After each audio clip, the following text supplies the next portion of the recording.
All right, guys. Hello. Good morning, everyone. I'm here with the CEO of Infusionsoft, Clate Mask. He's been on the show before. Clate, thank you for coming on again. Are you ready to take us to the top? You bet. Happy to be here. Thanks, Nathan. You bet. So some context on this one, because it's a little unique. I decided I want to do some more long form content on getlatka.com. And so I said, I like the Vista guys. I like what they're doing.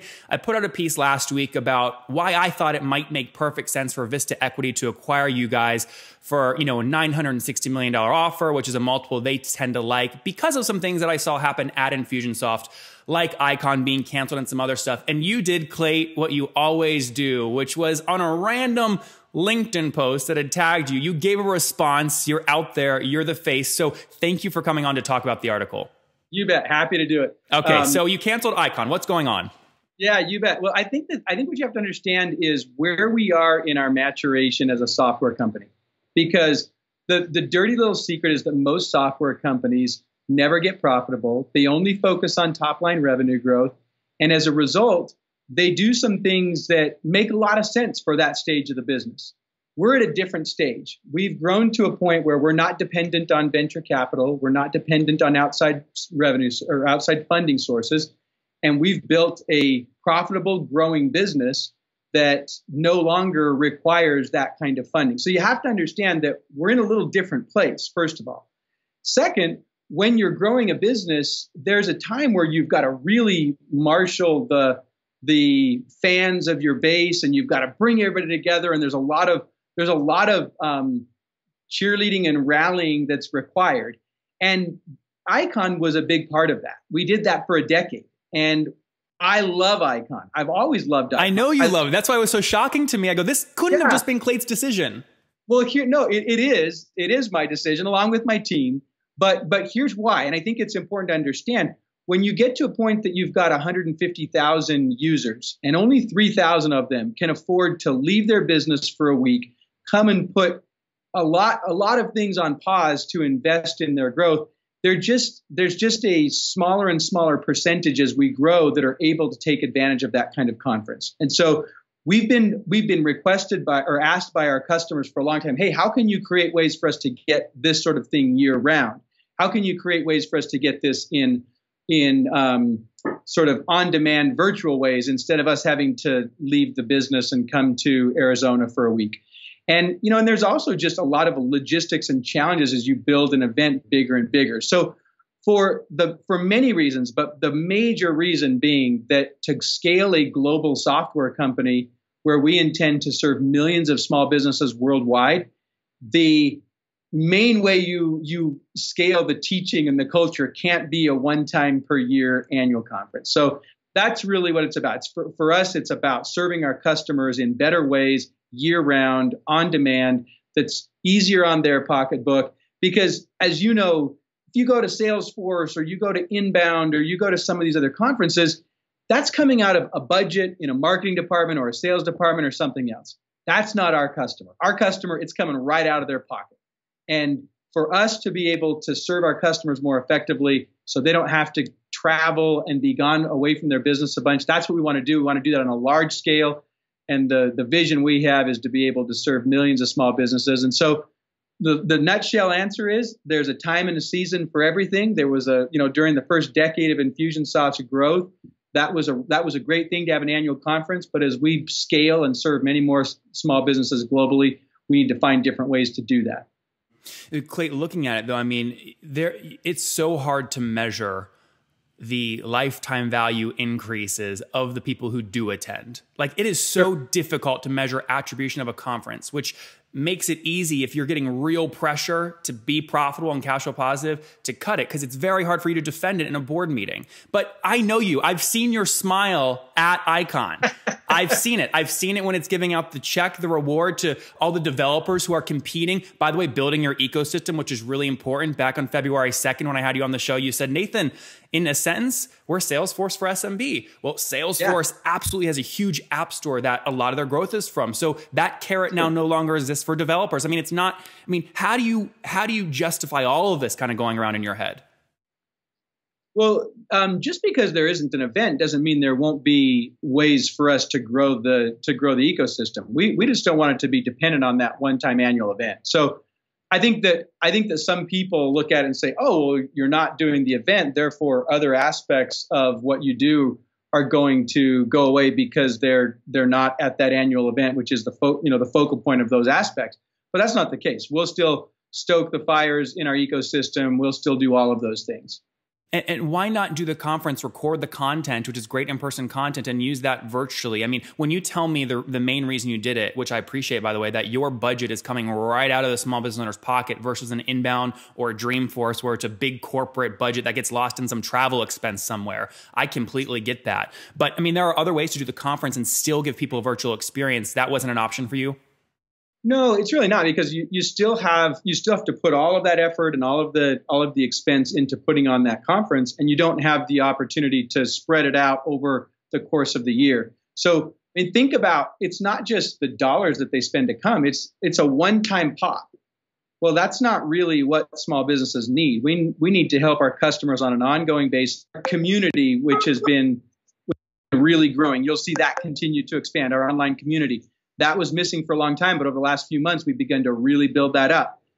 You'll see other virtual regionally to put on more events that are closer to home for individuals. So it's not like we're cutting the money and then saving it and putting it in our pocket or sending it to our investors or whatever other stories somebody wants to conjure up. It's about creating programs that serve our customers more effectively, one-hit wonders, so to speak. When we talked back in February last year, I said, "Hey, Clate, what was the decision around, going public versus not going public? You had just finished your Everest mission and launched Mars mission, and it's on the walls at Infusionsoft."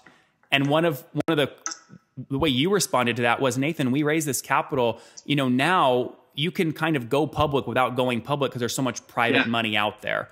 Right. Is that still kind of the forecast? You don't need private money anymore, and you're not thinking about an IPO because you have all the liquidity you need?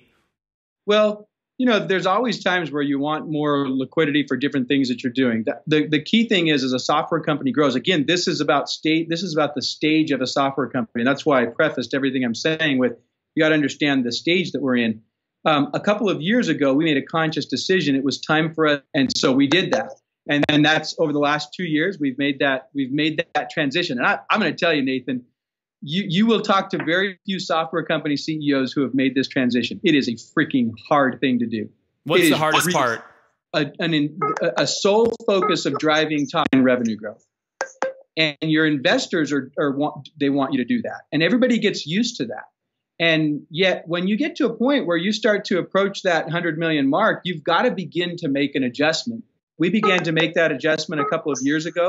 Sometimes that involved decisions with staff. Sometimes that involved strategic decisions and in our partner program. But those are things that you've got to do in order to be a companies out there are growing, and they're not doing it profitably.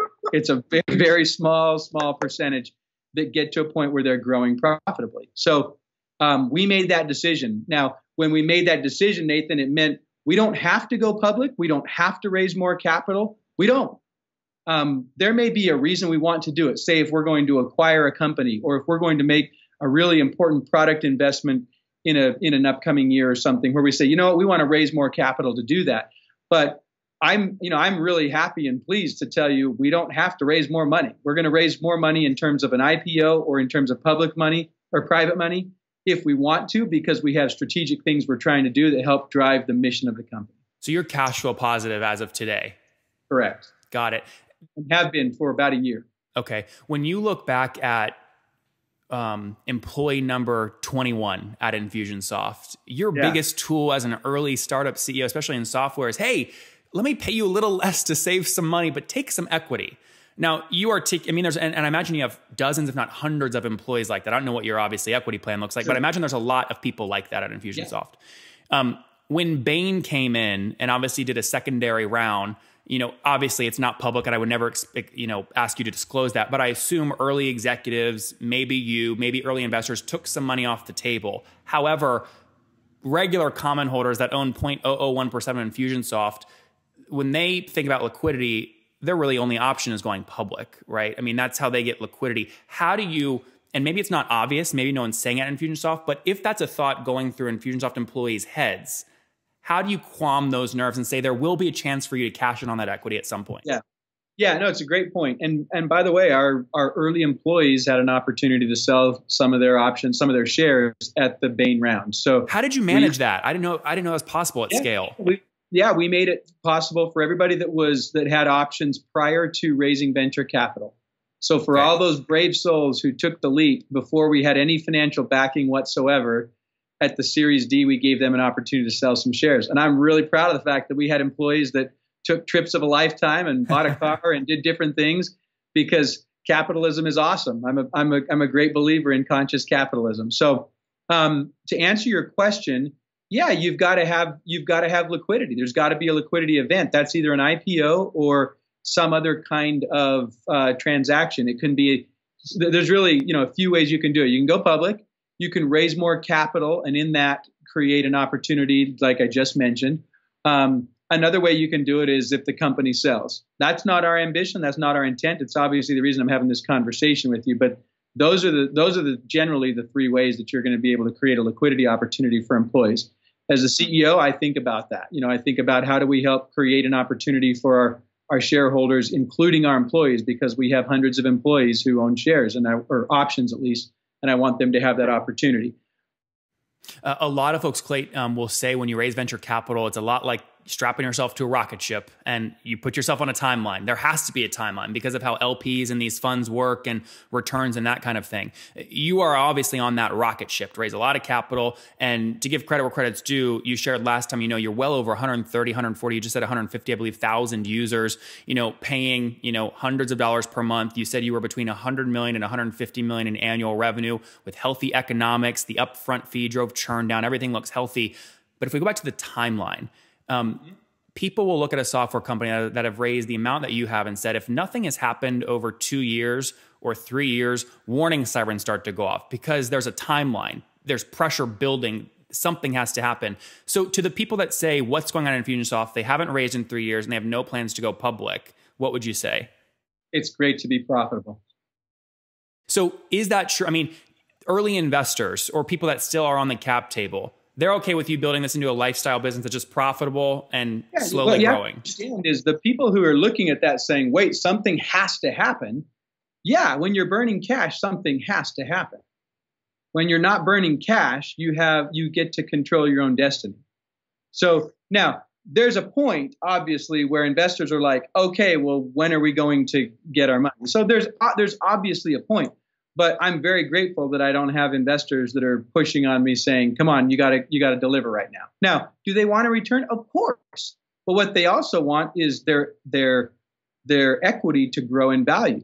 And so when the company is growing and not having to go raise more capital to dilute the equity of the shareholders, that's a good thing. And go ahead. And I was going to say, and that creates a certain amount of patience. Now, it's not infinite patience. Obviously, you have to create a liquidity opportunity for them at some point. But the reason why you've seen us not raise capital and not go public is because we don't have to raise capital. And you're not currently in any acquisition talks? Not to sell, no. Great. So we're always talking about there's always different things in the works in terms of opportunities to acquire, and about 1 out of 50 work out. So, yep. I want to also give you a chance to address this because it's more personal to you, and I want to give you a chance to give you a microphone for it. People told me, and I unfortunately can't say who, but sources very close to the company, ex-employees have said when they brought in the CRO, Keith's driving the business. Clate is doing what Clate does best, which is the front face. Do the podcast interview, do the stage, do the interview. Yeah. I mean, is that the case? First of all, it's Terry, who's our chief operating officer, not Keith, who's the chief revenue officer. So what they were probably, the wires got crossed a little bit. What they're probably saying is Terry, as the chief operating officer, is really driving the day-to-day of the business. And that's absolutely true. A year ago, I took my role and I broke it into two pieces. And I took the more public-facing part as CEO and gave him the more internal part of it as COO. But Terry and I are on the same page. We work together constantly. Terry's a fantastic leader who knows how to drive small business software companies at scale. And I love what we're doing. I couldn't be more excited about it. So no, I'm very involved. I'm sitting here in my office at Infusionsoft talking to you. I'm also not totally involved in every day-to-day decision like I once was. You're not going to find CEOs of large companies that do that. They're wise, and they hire great people, and they empower them to go do what you've hired them to do. And then the CEO takes a step back and does the leadership work on the outside that needs to be done. And I'm having a blast doing that. Clate, last question. Robert Smith calls you up from Vista and says, Clate, listen, perfect bolt-on to Marketo. Let's do a deal. $900 million bucks. What do you say? No. I say no. We got a mission that's really exciting. Can you share anything about the Mars mission? Yeah, absolutely. And I think this is probably what people don't really understand. You've been inside of our office. You saw the Beautiful. Mission. You know what we're up to. You know the passion that drives me and drives this company. And what drives us is to change the world for small businesses through sales and marketing automation. What drives us is to simplify growth for millions of small businesses worldwide. That is the Mars mission, to simplify growth for millions of small businesses worldwide. Our purpose is to help small businesses succeed. That hasn't changed in 11, 12 years. Once we achieve the Everest mission, we move to the Mars mission, and we summarize it as to simplify growth for millions of small businesses worldwide. And for us, we love taking CRM software and putting it in the hands of our customers to help them grow their business more efficiently, more effectively. And automation is a beautiful thing. So that's what we're up to. We love doing it. We're just barely scratching the surface with 150,000 users. I mean, we've got so much more that we want to accomplish. And, I know it's fun and easy for everybody to kind of look at what we're doing and speculate and wonder and ask questions, but we're focused. We're focused on what we're doing. We've been working hard to expand the number of small businesses that we can serve. If you watch what we've done over the last year, we've introduced a starter edition so the solopreneurs can get the power of Infusionsoft. We've created a killer landing page solution for our customers so that people don't have to go get a lesser solution before they're ready for the power of Infusionsoft. We've created a number of simplifications in the software so that all those who can say, oh, it's really hard, don't have a leg to stand on anymore. We've done a bunch of things to make it possible for small businesses to get Infusionsoft and grow their business. And, we're really excited about what we have coming in 2018. Is Jeff still interim CTO? Jeff is interim CTO, yes. How does that, so many people look at that and go, oh my gosh, a software company that doesn't have a CTO, it's interim. That means they're still looking. There's not a solid base there. People that look at that and go, oh my gosh, I hope the tech holds up. What would you tell them? We've had interim everything for the last 12 years. So there's just that's just the way it is. Yeah, makes good sense. Clate Mask, I appreciate you coming on, responding to a bunch of stuff. Yeah, Clate split his role. So when people say he's not the front man, he's the front man, but he's not in every decision like any big company. Icon was canceled really because they couldn't bring that at scale to folks in small business that can't leave their business for a day. So look for them to be doing more regional events, more online stuff. I asked him the question. I said, if Robert Smith offers $1 billion, do you take it? He says, no, Mars mission is more fun. So Clate Mask, thank you so much for joining me. All right. Thanks, Nathan. Appreciate it. Thanks for the opportunity to clear the air a little bit. Appreciate it.